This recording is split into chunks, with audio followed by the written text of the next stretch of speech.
Today we will be reviewing iPhone 13. So as you can see in the screen, the particular model I order is called Midnight, and that's something grayish black, you would say.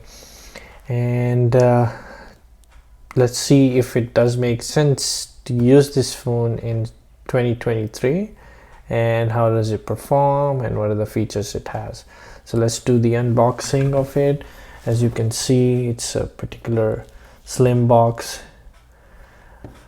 because it doesn't come with the wall charger itself. The standard packaging from phone, and let's see. As you can see, here does it say iPhone 13. Let me get closer.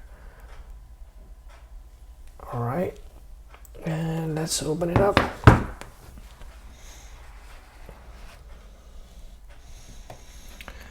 All right, so here's the 13. I actually opened it up before that. That's why you'll see some of the marks there. But yeah, the back glass looks pretty good. It has two cameras, dual camera and the flashlight.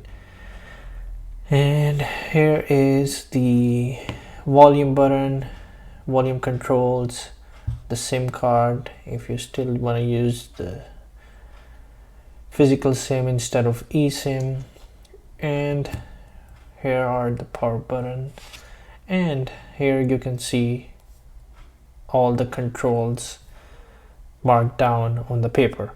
So let's just go ahead and remove this. As I said, I already opened it up, so pretty much you'll see I had a screen protector on it, but other than that it's new, just 2 days ago. All right, so what comes with the package is the standard USB-C charging cable. So for that, if you are looking for a wall adapter, that has to be USB-C wall adapter. And the packaging comes with the pin for SIM jacket remove, and a user guide and a sticker from Apple. All right, and other than that, I don't think there's anything else in this box. So let's just go ahead and turn on this. So for the weight, it's pretty light. I used to have an iPhone 11 Pro. This one is considerable lighter than the 11 Pro. It only weighs 6.14 ounce and it has a Super Retina display. And this model, I got it for 128 GB. I back up my phone regularly, so I don't need that much space. Other than that, the pretty standard features: HDR display, True Tone, and it comes with the A15 Bionic chip. So let's just unlock this one. It's asking me for the code. All right, let me take you to the specs of this phone. All right.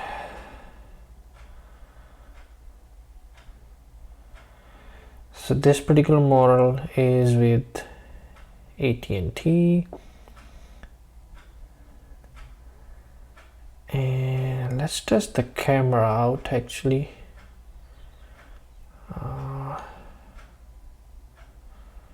Let's see.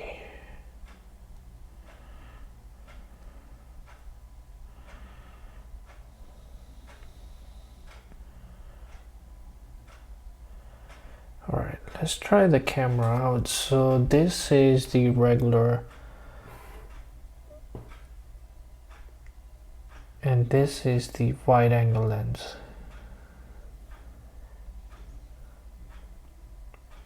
And it also have the cinematic mode, which 11 Pro doesn't. So if if you are a vlogger and if you want to shoot some videos, this feature will be very handy. Other features, time-lapse, slow-mo, and portrait and panoramic, so that's pretty standard. But the only change I see from 11 Pro to this one is the cinematic mode.